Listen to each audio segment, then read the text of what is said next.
السلام علیکم دوستوں، آج کی کہانی مجھے امید ہے کہ آپ کو بہت پسند آئے گی۔ اگر پسند آئے تو کمنٹ سیکشن میں ضرور اپنی آراء سے آگاہ کرنا۔ امبر گاؤں سے شہر آئی تو کافی دنوں تک روتی رہی، کیونکہ اس کو گاؤں کا ماحول اور وہ لوگ بہت یاد آتے تھے۔ گاؤں کے فضا میں جن کی محبت بسی ہوئی تھی اور جہاں اس کے بچپن کے سنہرے دن گزرے تھے، لیکن پھر مجھ سے دوستی کی بات رفتہ رفتہ اس کا دل بہلنے لگا۔ وقت گزرتا گیا، ہم دونوں 10ویں جماعت میں آ گئے۔ تبھی ایک روز پتہ چلا امبر کے گاؤں والے پڑوسی یہاں اس کے پڑوس میں آ بسے ہیں، جن کی یاد نے کافی عرصہ تک اس کے دل کا گھیراؤ کیے رکھا تھا۔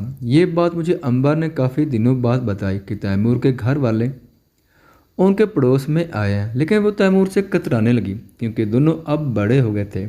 تیمور نے تو خوب ہی قد کاٹ نکالا تھا۔ وہ اب نازک سا لڑکا نہیں رہا تھا جو بچپن میں اس کے ساتھ کھیلا کرتا تھا۔ ایک دن میں لائبریری میں بیٹھی پڑھ رہی تھی کہ وہ گھبرائی ہوئی آ گئی اور مجھے اپنے ساتھ چلنے کے لیے کہا۔ میں نے سمجھایا وہ اب نازک سا لڑکا نہیں رہا تھا جو بچپن میں اس کے ساتھ کھیلا کرتا تھا۔ ایک دن میں لائبریری میں بیٹھی پڑھ رہی تھی کہ وہ گھبرائی ہوئی آ گئی اور مجھے اپنے ساتھ چلنے کے لیے کہا۔ میں نے سمجھایا کہ اس طرح سکول سے کہیں جانا ٹھیک نہیں، ہم چھٹی کے بعد پہلے گھر جائیں گے اور امی کو بتا کر پھر کہیں جائیں گے۔ تب وہ مجھ کو پریشان چھوڑ کر واپس چلے گئی، لیکن اس نے مجھ کو کچھ نہ بتایا۔ چھٹی کے بعد میں امبر کے گھر گئی اور پریشانی کی وجہ پوچھی۔ اس نے بتایا کہ تیمور کے بڑے بھائی کی شادی ہے۔ تبھی تیمور نے اس سے کہا کہ دلہن بھابھی کے لیے چوڑیاں لینی ہیں، ہم بازار جا رہے ہیں، تم بھی چلو۔ بس اتنی سی بات تھی جس کی سے وہ پریشان تھی کہ جائے یا نہ جائے، چاہتی تھی کہ میں بھی اس کے ساتھ چلوں۔ تیمور کی 2 بہنیں بھی ساتھ جا رہی تھیں، میں نے جانے سے منع کر دیا، لہٰذا شام کو وہ بھی ان کے ہمراہ گئی۔ ہم اس کو بازار نہ جانے کا کلک تھا۔ تبھی مجھ سے خفا تھی، کہتی کہ اگر ربیہ اگر تم چلتی تو میں بھی چلی جاتی۔ میں نے کہا کہ اچھا چلو، اچھا ہوا کہ تم ان کی شادی کی خریداری میں ان کے ساتھ خوار نہ ہوئیں، اگر تم دلہن کی لگتی کیا ہو، تیمور والے میں تمہارے پڑوسی ہی تو ہیں۔ اس نے مجھ کو اپنی دلی لگاوٹوں کے بارے نہیں بتایا، بس چپکی ہو رہی، مگر میں نے محسوس کر لیا کہ اس کو ان لوگوں کے ساتھ نہ جا سکنے کا افسوس تھا۔ تیمور کے بھائی کی شادی ہو گئی، دلہن گھر آ گئی۔ شادی کے ہنگامے میں تیمور نے امبر سے بات کرنے کی کافی کوشش کی۔ جب امبر نے خاطر خواہ جواب نہ دیا تو اس نے جھنجھلا کر کہا، مجھے خبر نہ تھی تم بڑی ہو کر اتنی بدل جاؤ گی، بزدل کہیں کی۔